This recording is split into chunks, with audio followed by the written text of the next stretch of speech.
Hello everyone, welcome back to Tinateach Python. Today is part 2 of list comprehension.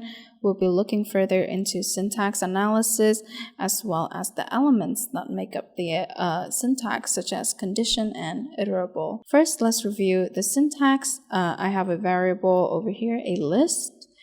And this is the syntax for list comprehension, for creating a new list. We have expression for this keyword.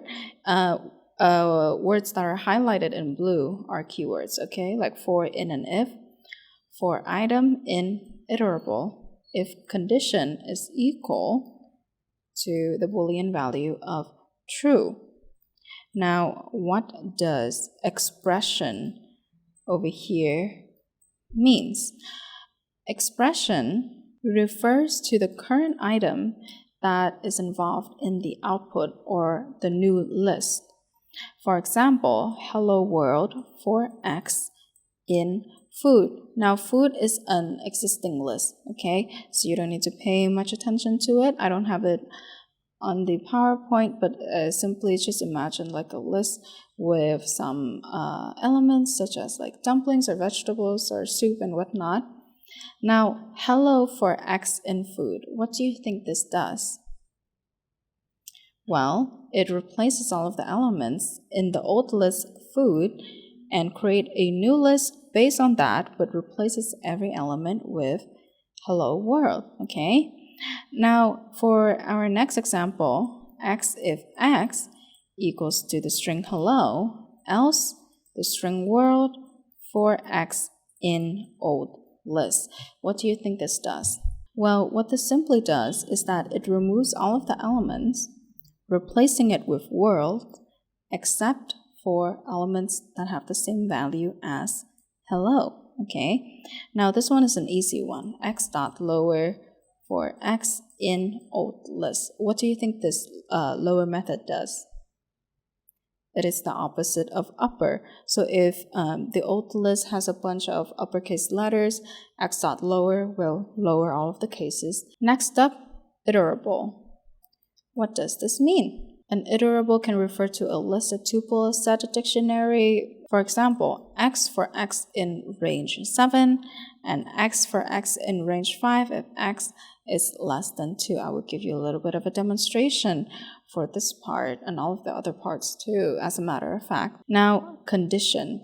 Condition is very simple. If you look through my video about if and else syntax, it simply filters the items that evaluate to true. Evaluate to true of what? Well, of the condition that you've laid out, okay? For example, X for X in old list if X does not equal to cherry. So what would be included in the new list? Well, if you guess that the new list would have every value except for the value of cherry in the old list, you are correct. Now, X for X in old list if X does not equal 20. It does the same thing as with cherry, but it works with the number 20 instead. X for X in old list, simply copy value to value, word for word. Let's have a list that is food, dumpling, soup, vegetable, noodles, and bread.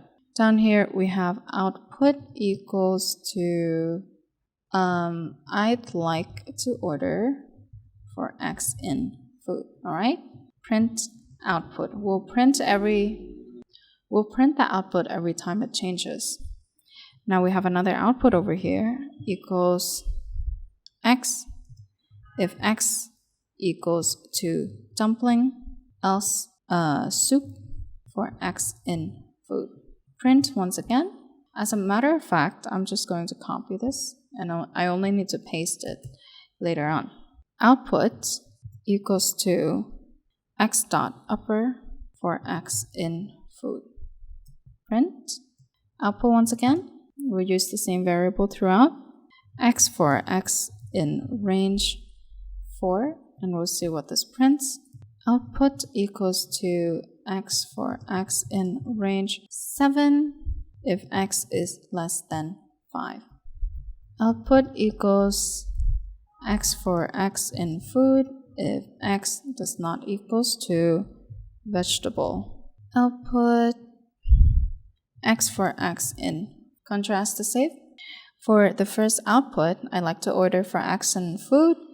We simply replaces every element with I like to order. For the next one, if x equals dumpling, just print dumpling. For anything else, replace it with soup. As you can see, dumpling, soup, soup, soup. And down here, we just make it uppercase because the elements are already lowercase. And for x in range 1 to 4, simply prints 0, 1, 2, 3. Okay, so it doesn't print 1, 2, 3, 4. It all starts with 0. X for x in range 7 if x is less than 5. 0, 1, 2, 3, 4. But not 5, okay? It excludes 5. So that is something you do need to watch out for because it does confuses you sometimes.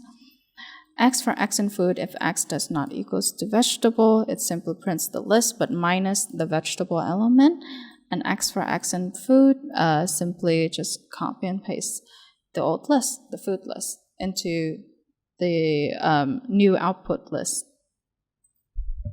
Well, that's it for today's lesson. Thank you for watching. Our next topic is going to be sorting and organizing. Don't forget to like and subscribe and learn today better tomorrow. Have a wonderful day. Goodbye.